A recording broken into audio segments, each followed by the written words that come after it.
Hello and welcome from the First United Methodist Church in Phoenixville, Pennsylvania. This weekend brings with it Palm Sunday.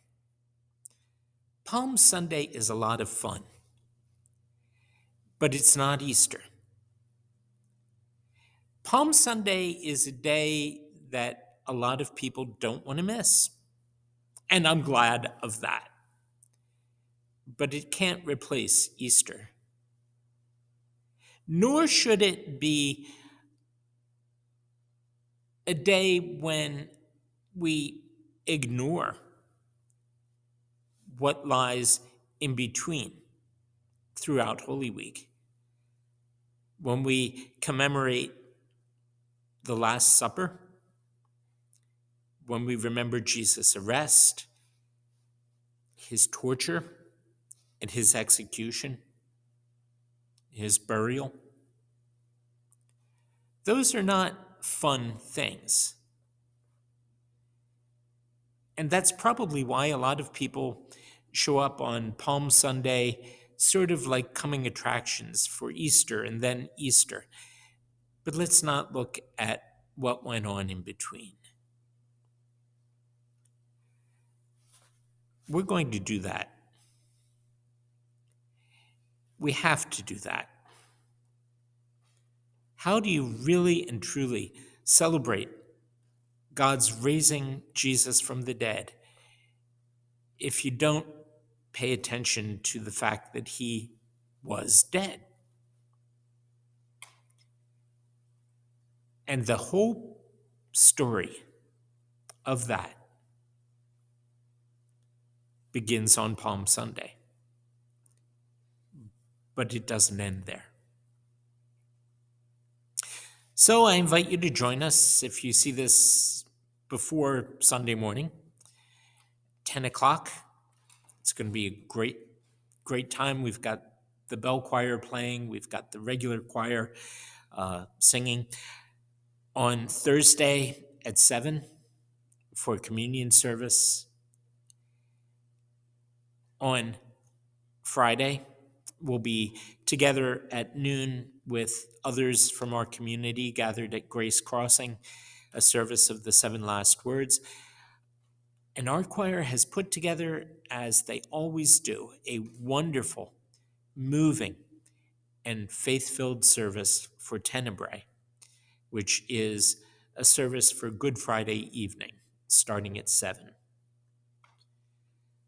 Saturday, we have what we're calling Holy Messy Saturday, when there will be messy activities and an egg hunt for the kids.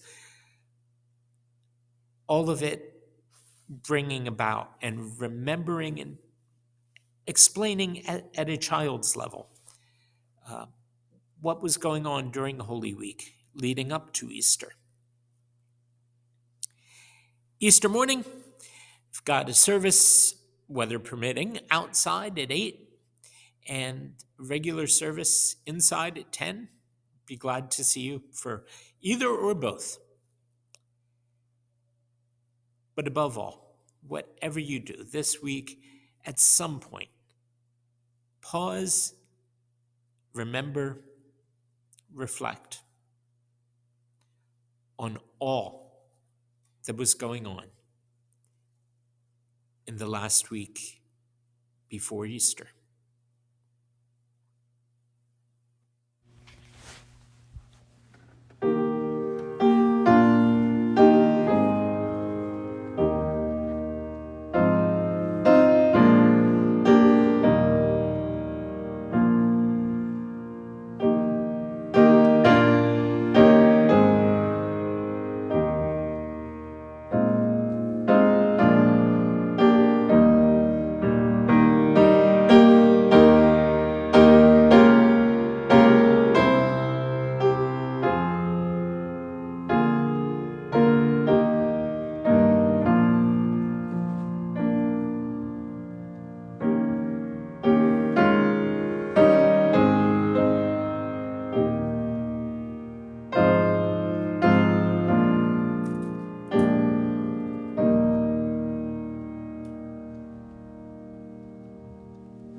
Here is Mark's account of the day we now call Palm Sunday. It's in the Gospel of Mark, chapter 11. When they were approaching Jerusalem, at Bethphage and Bethany near the Mount of Olives, he sent two of his disciples and said to them, "Go into the village ahead of you, and immediately as you enter it, you will find tied there a colt that has never been ridden. Untie it and bring it. If anyone says to you, 'Why are you doing this?' just say this, 'The Lord needs it, and we'll send it back immediately.'" They went away and found a colt tied near a door outside in the street. As they were untying it, some of the bystanders said to them, "What are you doing untying the colt?" They told them what Jesus had said, and they allowed them to take it. Then they brought the colt to Jesus and threw their cloaks on it, and he sat on it. Many people spread their cloaks on the road, and others spread leafy branches that they had cut in the fields. Then those who went ahead and those who followed were shouting, "Hosanna! Blessed is the one who comes in the name of the Lord. Blessed is the coming kingdom of our ancestor David. Hosanna in the highest heaven." Then he entered Jerusalem and went into the temple. And when he had looked around at everything, as it was already late, he went out to Bethany with the 12. Sometimes I worry that the past few years have left me like a lot of other people, but I'll only speak for myself. A little bit paranoid, a little bit more suspicious than I once was about small things. But when I read through the Palm Sunday reading for this year, I came to that absolutely final verse in the reading, verse 11. Then he entered Jerusalem and went into the temple. And when he had looked around at everything, as it was already late, he went out to Bethany with the 12. And that verse made me think of January 6th. Now, don't think I'm about to go off on that, or this sermon is not going to be a commentary on that day. It's a commentary on the run-up to Jesus' crucifixion, which was a much, much more important day. But even so, the events of Good Friday would take place against a backdrop of chaos and riot and power struggles. And in my lifetime, as in yours, at least in recent history, that is where we've seen that sort of thing take place. And when I reread about Palm Sunday, this whole passage, if I look at it closely, what I see in it is that Jesus may have made advance arrangements for his entry into Jerusalem that day. When you read through the story, it almost seems like things are set up in advance and there are some passwords being exchanged, some codes being given. When they were approaching Jerusalem at Bethphage and Bethany, near the Mount of Olives, he sent for two of his disciples and told them, "Go into the village ahead of you. And immediately as you enter it, you will find there a colt that's never been ridden. Untie it and bring it. If anyone says to you, "Why are you doing this?" just tell them, "The Lord needs it," and we'll send it back immediately. What's going on there? Translate it into our terms, and you hear it almost as something that's been set up. Go into the village ahead of you. Again, in our terms, go into the village ahead of you. And when you get there, you will find just ahead of you on the right, there will be a parking lot. And in the parking lot, there's going to be a new car sitting there. And the keys will be in the ignition. So when you get to that car, get in and bring it back here. If anybody tries to stop you, tell them that the Lord needs it, and he'll send it back right away as soon as he's finished. And then whoever said, "What are you doing taking this car?" says, "Oh, okay, fine with us. Go ahead." There had to have been some sort of advanced discussion and setup of what was going on. Somebody knew what to expect. Apart from Jesus, somebody knew what was coming. And then getting back to Jesus, not at the beginning of the day, not in the middle of the day when everyone is shouting and welcoming him and proclaiming the coming of a kingdom, the renewal of the kingdom of David. No, no. At the end of the day, when all of that is over, Jesus went into the temple, and when he had looked around at everything, as it was already late, he went out to Bethany with the 12.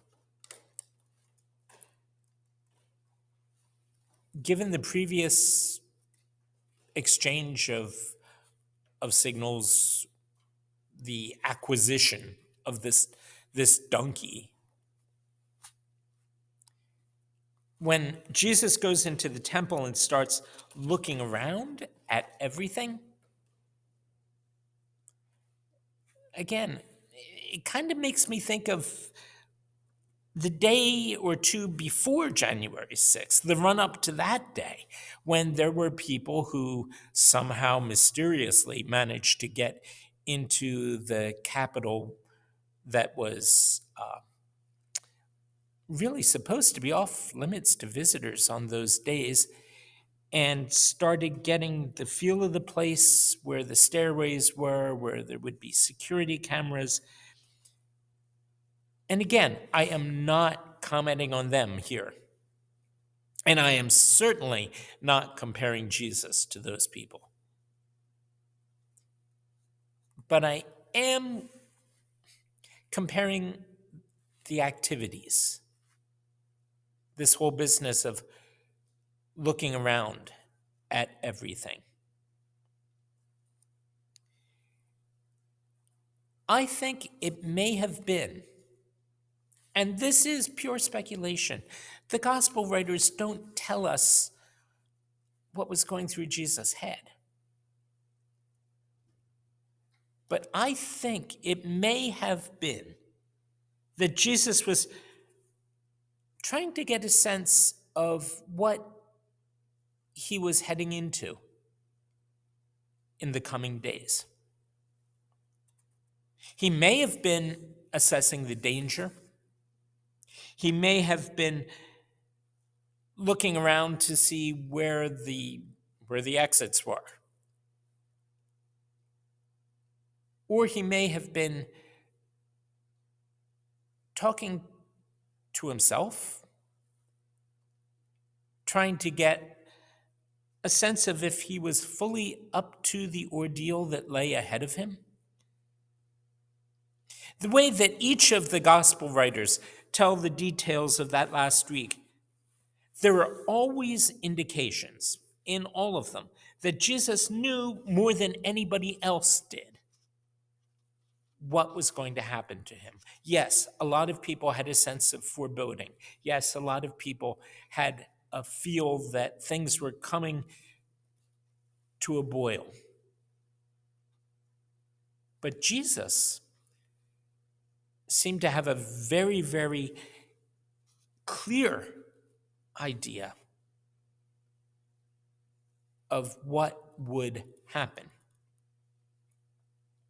At the Last Supper, he announced to everybody at the table that somebody in the room was going to betray him.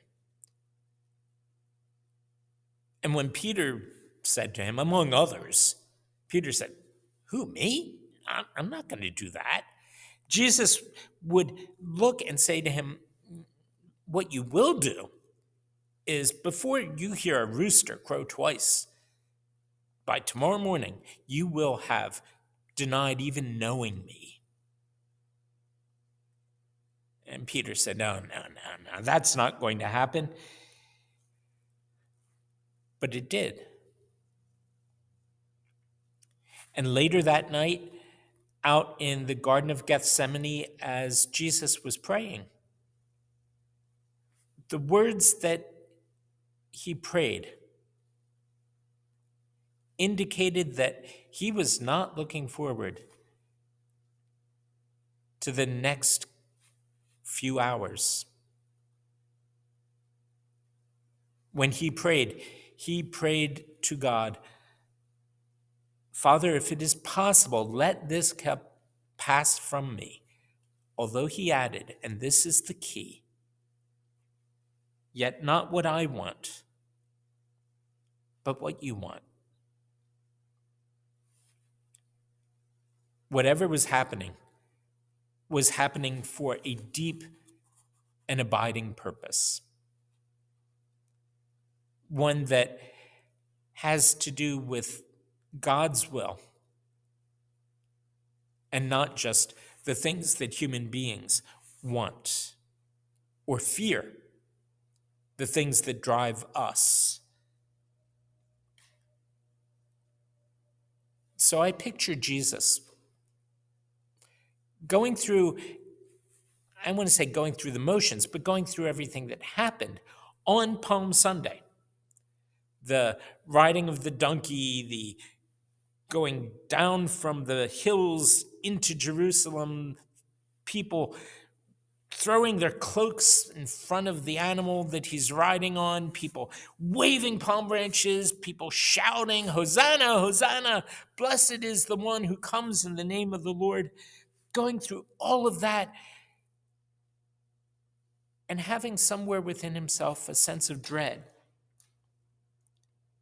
a growing and unresolvable tension that would show itself in that prayer he would pray later that week. Don't let this happen. Please don't let this happen. But if it has to happen, if it has to, okay. See me through it.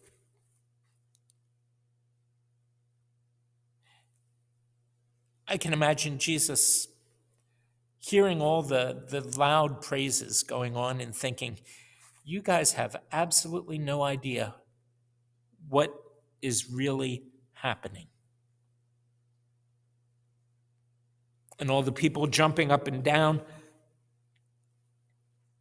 And Jesus just kind of knowing, aware that there would be no way to undo all the horrors of sin and death,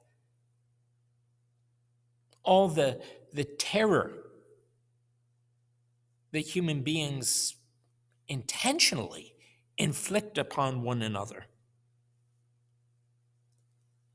except by allowing them to do their absolute worst and to just take it, to break a cycle of revenge and retribution. Somebody at some point has to say, that's enough. It's done. And somebody, to make it last, has to drop all claims about getting even. To interrupt the chain of who did what to whom and who did it first and they had it coming, somebody has to forego giving you know who whatever it is that they deserve or claiming what is due to themselves. In order to break all of that, there has to be some sort of giving up, some sort of sacrifice. When Jesus rode into Jerusalem, he didn't head for Herod's palace, and he didn't go over to Pilate's headquarters. Oh, he'd be there later in the week, but that's not where he went on Palm Sunday. On Palm Sunday, he went directly to the temple and looked around, and what he would see there was not a place for the exercise of power and control. What he would have seen was a place of worship, which in that time and in that place meant sacrifice. He went right to the heart of it. And he had been doing that all of his life. To simply be born as a human being, had needed to give up the privileges of heaven in order to accept a place on earth. Sacrifice was key to his very existence.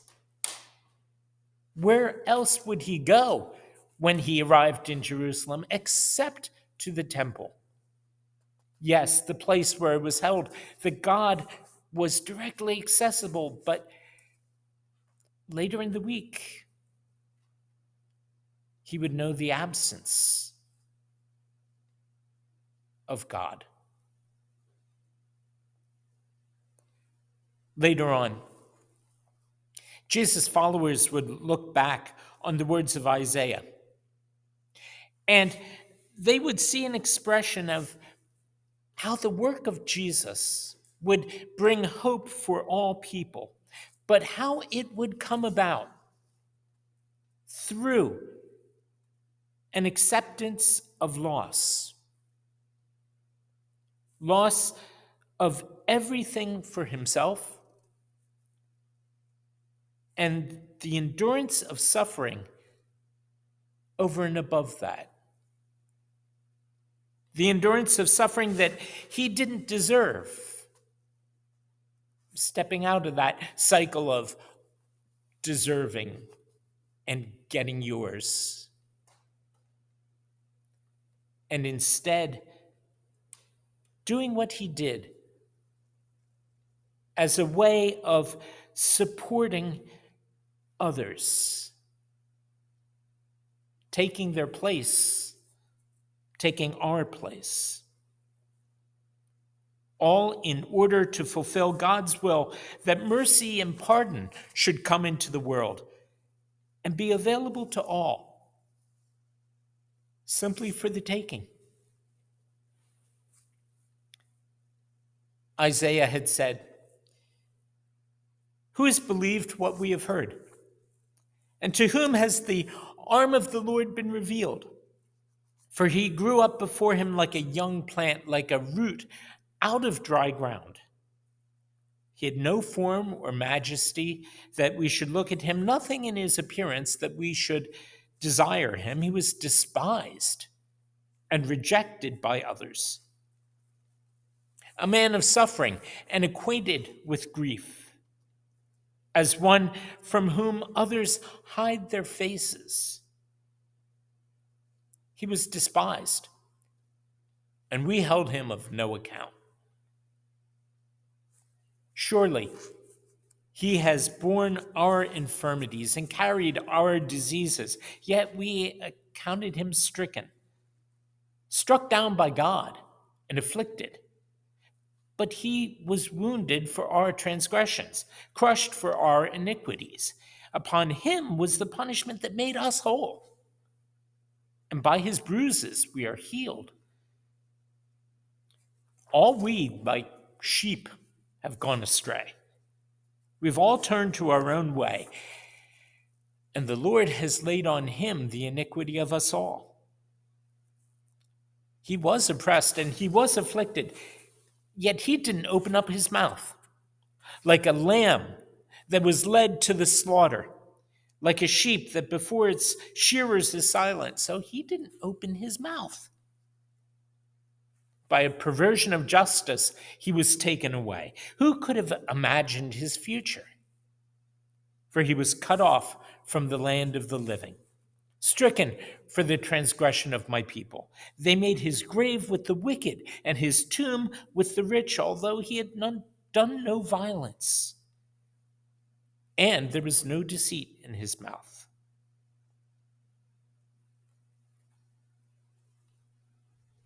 Jesus looked around, and he would have seen sheep waiting to go to slaughter as an offering. He looked around, and he saw the money changers and the people offering less than what was their best. He looked around and he saw a temple that was built with walls inside it. The Gentiles on one side, the Jews on the other, and then the court of the women separated from the court of the men, and the priests. At the center of it, the place of holiness, but others blocked out of it. Jesus saw a place of holiness, but a place that needed something more. A place that had pointed toward God, when God was already among them, everywhere.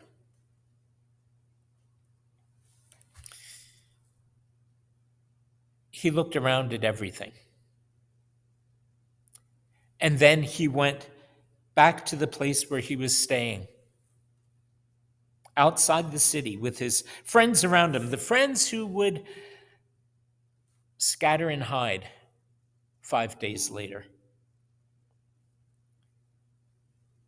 When Jesus got to Bethany that night, did he sleep well? I don't know. But I certainly hope he did. He was going to need his rest. If he had started the day with plans and arrangements, he was going to lose complete control of what was happening in Jerusalem that week. Or maybe the control was not just lost, but surrendered.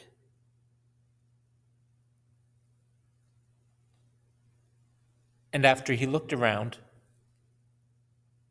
and saw everything,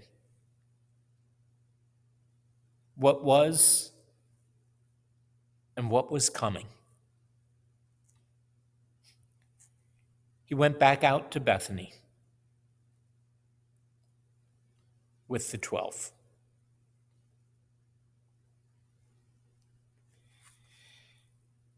It would be a long week ahead of him.